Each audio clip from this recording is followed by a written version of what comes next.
శ్రీకర్ వేదవతి వాళ్ళ ఇంటికి రీచ్ అయి తనకి జాబ్ పోయింది, నన్ను ఆఫీస్లో టర్మినేట్ చేశారు అనే విషయాన్ని చెప్తారు. ఒక్కసారిగా వేదవతి, ప్రసాదరావు షాక్లో ఉండిపోతారు. కృష్ణబాబు, అదేంట్రా తమ్ముడు, ఎప్పుడు నిన్ను మీ బాస్ చాలా పొగుడుతూ ఉంటాడు, నీ వర్క్ని మెచ్చుకుంటూ ఉంటారని చెప్తూ ఉంటావు కదరా, అంత సడన్గా జాబ్లో ఎలా తీసేశారు అని అడుగుతాడు. కృష్ణబాబు, ఒక విషయంలో నేనే తప్పు చేశానన్నయ్య. ఒక క్లయింట్ విషయంలో తరోగా చెక్ చేయకుండా అప్రూవ్ చేశాను. దానివల్ల ఆఫీస్లో కంపెనీకి 100 crores లాస్ వచ్చింది, కాబట్టే ఇలా జరిగింది అని బాధపడుతూ లోపలికి వెళ్ళిపోతూ ఉంటాడు శ్రీకర్. రే తమ్ముడు, బాధపడద్దురా, ఒక ఉద్యోగం కాకపోతే 100 ఉద్యోగాలు దొరుకుతాయి, నువ్వేమీ బాధపడాల్సిన అవసరం లేదని చెప్పి ఇంకా చెప్తూ ఉంటాడనమాట. కృష్ణబాబు పాపం ఏమీ మాట్లాడకుండా లోపలికి వెళ్ళిపోతాడు శ్రీకర్. ప్రసాదరావు వేదవతితో, వేద, తాళపత్ర గ్రంథాల్లో చెప్పినట్టు, అర్చన మనకి చెప్పినట్టు ఇంకా ఎలాంటి సంక్షోభాన్ని ముందు ముందు చూడాల్సి వస్తుందోనని నాకు ఇప్పటి నుండే భయం మొదలైంది అని చెప్పి అక్కడి నుండి వెళ్ళిపోతారు ప్రసాదరావు. ఆలోచనలో పడుతుంది వేదవతి. ఇది ఇలా ఉండగా అవని ఆ కంపెనీకి ఇంటర్వ్యూకి అటెండ్ అవుతుంది. సో అవని యొక్క స్కిల్స్ అండ్ టాలెంట్ చూసి ఇంటర్వ్యూయర్ జాబ్ అయితే ఇవ్వడానికి రెడీ అవుతారు. సో ఆఫర్ లెటర్ని ఇస్తూ, మేడం మీరు రేపటి నుండే జాబ్లో జాయిన్ అవ్వచ్చు, శాలరీ స్టార్టింగ్లో లోగా ఉంటుంది, బట్ మీరు టార్గెట్స్ రీచ్ అయితే మీకు శాలరీ ఇంక్రీజ్ అయ్యే అవకాశాలు చాలా వరకు ఉంటాయి. So welcome to our company అని చెప్పి హెచ్ఆర్ అపాయింట్ చేస్తారు.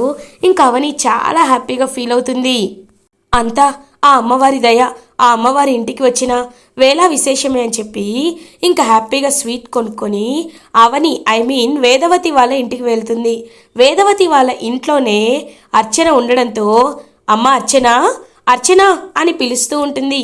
వెంటనే అర్చన బయటికి వస్తుంది. ఇంక అర్చన నోరు తీపి చేస్తుంది. అవని, ఇదిగో అమ్మా స్వీట్ తీసుకో, నీ నోరు నిజంగా చాలా మంచిది, చల్లనైనది, అందుకే నాకు జాబ్ వచ్చిందమ్మా అని చెప్పి ఇంకా స్వీట్ పెడుతుంటే అప్పుడే వేదవతి వస్తుంది. ఏంటి, ఏం చేస్తున్నావు అని అడుగుతుంది. నాకు జాబ్ వచ్చింది, అందుకే పాపకి స్వీట్ ఇస్తున్నాను అని అంటుంది అవని. అప్పుడే కరెక్ట్గా కృష్ణబాబు, నిహారిక, శ్రీకర్ వీళ్ళందరూ కూడా వచ్చేస్తారనమాట. ఇంకక్కడికి వచ్చి చూస్తూ ఉంటారు.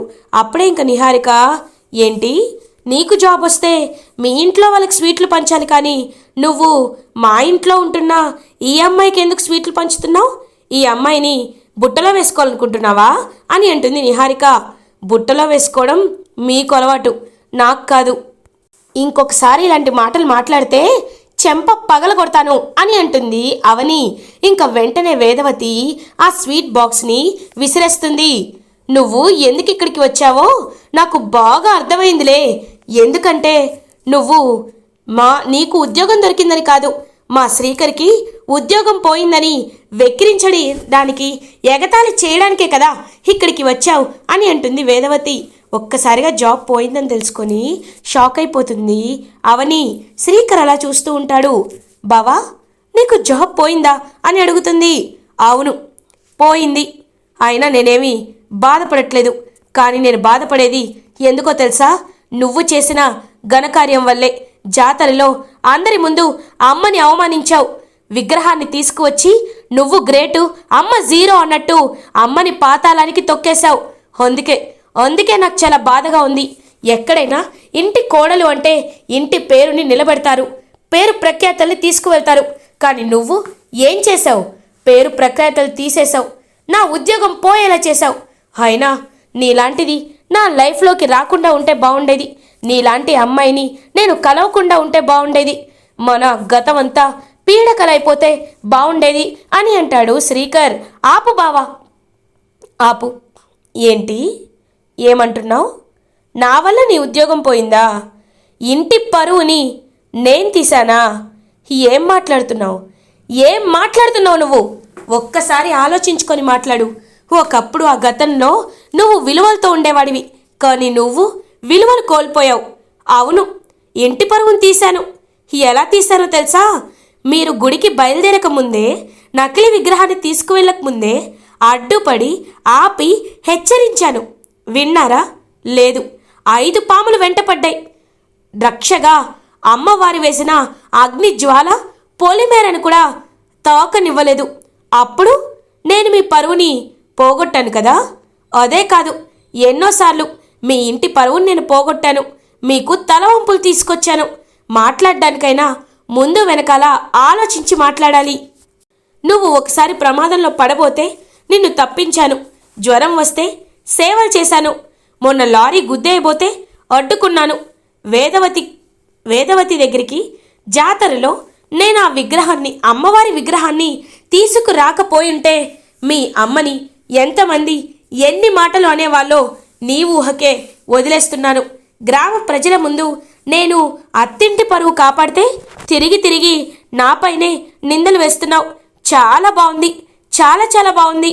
అమ్మవారు నా ఇంటికి వచ్చింది. అమ్మవారిని ఇప్పటికైనా తిరిగి తీసుకువెళ్ళండి అని అడగడానికి వచ్చాను. కానీ మీలో ఎవ్వరికీ బుద్ధి రాలేదని నాకిప్పుడే అర్థమైంది.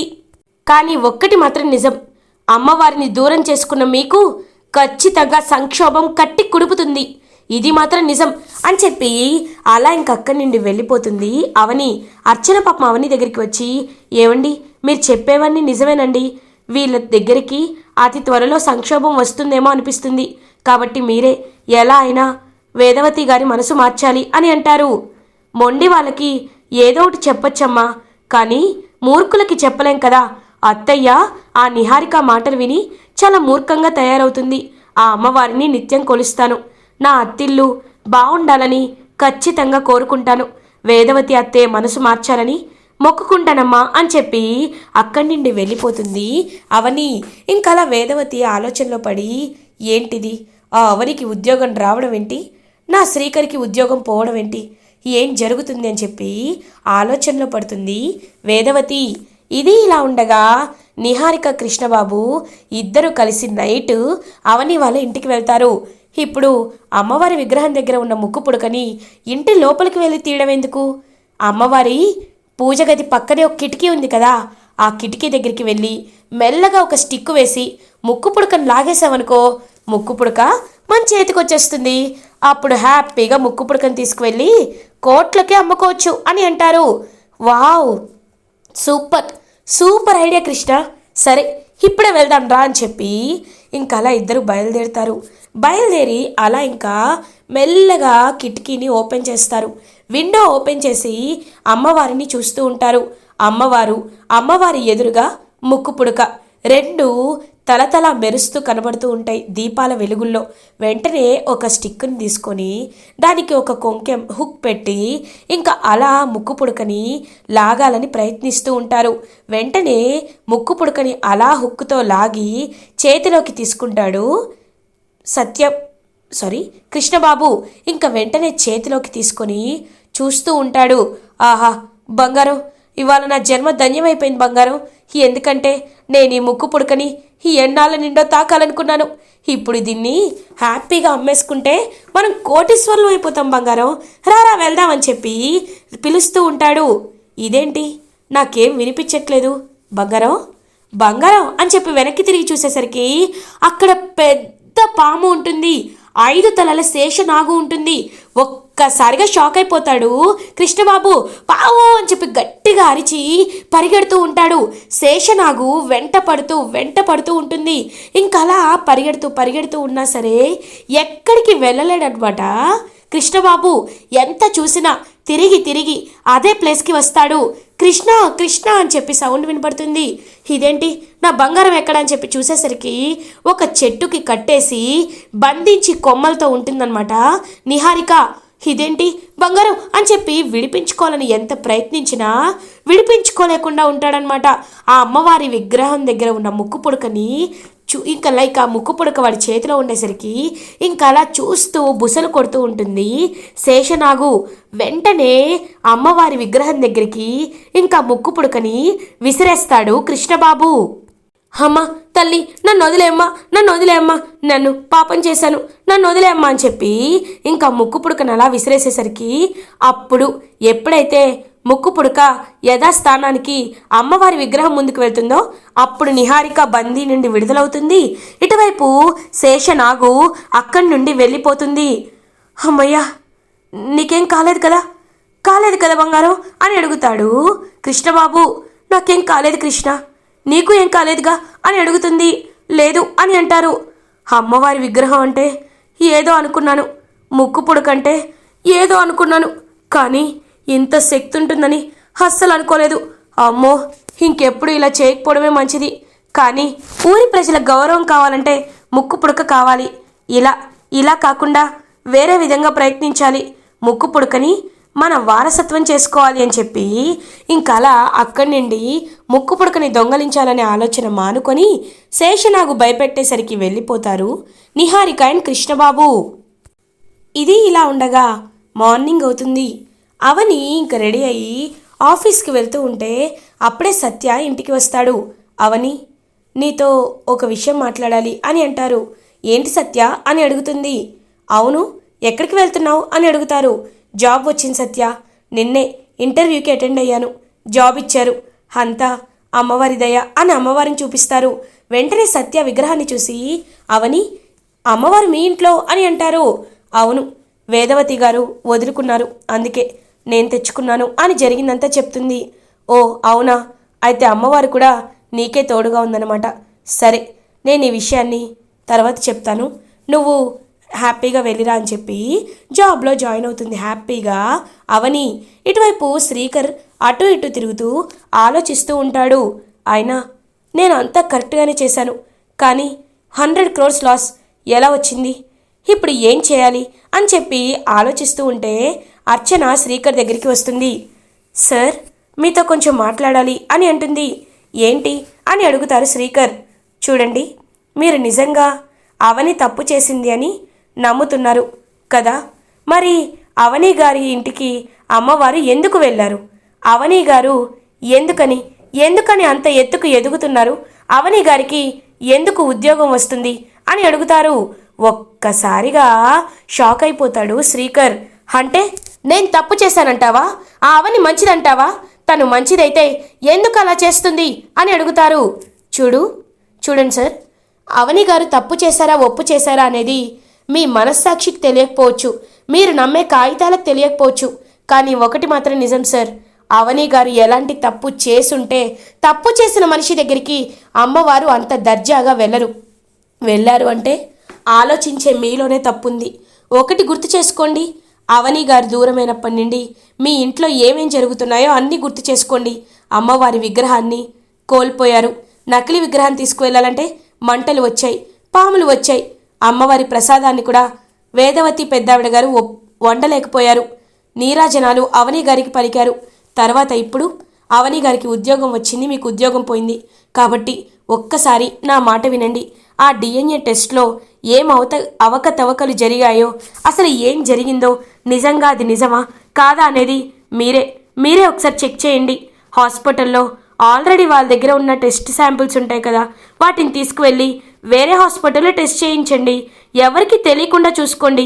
అప్పుడు నిజమవుతుందో అబద్ధమవుతుందో మీరే తెలుసుకోండి అని చెప్పి అక్కడి నుండి వెళ్ళిపోతుంది అర్చన. ఆలోచనలో పడతాడు శ్రీకర్. అర్చన చెప్పిన మాటలు వింటుంటే నాకెందుకో నమ్మాలి అనిపిస్తుంది. ఒకవేళ నిజంగా అవని ఎలాంటి తప్పు చేయలేదా? చేయకపోతే తను అంత పొగరుగా ఎందుకు మాట్లాడుతుంది? మా అమ్మని అందరి ముందు ఎందుకు అవమానిస్తుంది? అప్పుడే అదంతా నాగమ్మ చిలకమ్మ చూస్తూ ఉంటారు. ఇంకా వేదవతి శ్రీకర్ దగ్గరికి వస్తుంది. శ్రీకర్, నువ్వు బాధపడద్దు, నువ్వు ఉద్యోగం పోయినందుకు బాధపడాల్సిన అవసరం లేదు. కాబట్టి నేను చెప్పేది అమ్మగా ఒక్క మాట వింటావా? నీకు నేను చెప్పాను కదా రేఖ, అదే నీకు పెళ్లి చూపులు చూశానని, ఆ అమ్మాయితో పెళ్లి ఫిక్స్ చేస్తాను. ఒక్కసారి మన ఇంట్లో శుభం జరిగితే ఇంకన్నీ శుభాలే జరుగుతాయి అని అంటారు. ఇంకా అవని మీద కోపంతో శ్రీకర్ అయితే సరే అమ్మా, పెళ్లికి ఒప్పుకుంటాను అని చెప్తాడు. ఇంకా వెంటనే అలా శ్రీకరే పెళ్లికి ఒప్పుకున్నాడు కాబట్టి ఇంకా ఎలా అయినా అవని అడ్డు తొలగించుకోవాలి. తాళి తీయనని చెప్పినా శ్రీకర్ ఇంకొక అమ్మాయి మెల్లో తాళి కడితే తను ఏం చెయ్యగలదని చెప్పి ఇంకా పెళ్లి ఏర్పాట్లని చేస్తూ ఉంటుంది వేదవతి. ఇటువైపేమో అవని హ్యాపీగా అమ్మవారికి నిత్య పూజలు చేసుకుంటూ వరలక్ష్మి వ్రతాన్ని ఆచరిస్తుంది. ఇంకా వరలక్ష్మి వ్రతానికి అందరినీ పిలుస్తుందన్నమాట అవని ఇంక అందరినీ పిలిచి హ్యాపీగా వరలక్ష్మి వ్రత పూజ చేస్తూ ఉంటే అప్పుడే కరెక్ట్గా వరలక్ష్మి వ్రతకి ముత్తైదులకి తాంబూలాలు అందిస్తూ ఉంటుంది. ఇంకా శాంభవి అమ్మవారు, భవాని అమ్మవారు, అలా 5 ముత్తైదుల అమ్మవార్లు అవని వాళ్ళ ఇంటికి వస్తారు. అవని వాళ్ళ ఇంటికి వచ్చి హ్యాపీగా అవనికైతే తాంబూలం అందుకొని వాయనాన్ని పుచ్చుకొని అమ్మవార్లందరూ అవనిని ఆశీర్వదిస్తారు. మనోవాంఛ పరసిద్ధిరస్తు, నీపై పడ్డ నిందలన్నీ తొలగిపోతాయమ్మా, ఖచ్చితంగా నువ్వు సంతోషంగా ఉంటావు, నువ్వు కోరుకున్న జీవితం నీకు వస్తుంది అని అంటారు. అది కాదమ్మా, నాకు కావాల్సింది నా కూతురు ఎక్కడుందో తెలుసుకోవాలి, నా కూతుర్ని చూడాలి అని అంటారు. అప్పుడే కరెక్ట్గా త్వరలోనే నీ కూతుర్ని నువ్వు చూస్తావమ్మా అని చెప్పి ఆశీర్వదించి ఇంకలా ముత్తైదువులుగా వచ్చిన అమ్మవార్లందరూ హ్యాపీగా అక్కడి నుండి వెళ్ళిపోతారు.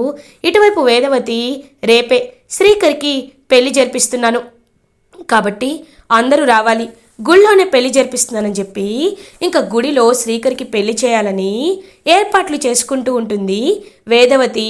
ఇటువైపేమో హ్యాపీగా ఆ వరలక్ష్మి వ్రతాన్ని చేసి ఇంకా అన్ని విషయాల్లో అమ్మవారిని చక్కగా చూసుకుంటుంది అవని. ఇలా ఎపిసోడ్ ఎండ్ అవుతుంది. ఫర్దర్ ఎపిసోడ్ రివ్యూస్ ముందుగా మీకు కావాలి అనుకుంటే మా ఛానల్ని సబ్స్క్రైబ్ చేసుకోండి. Thanks for watching.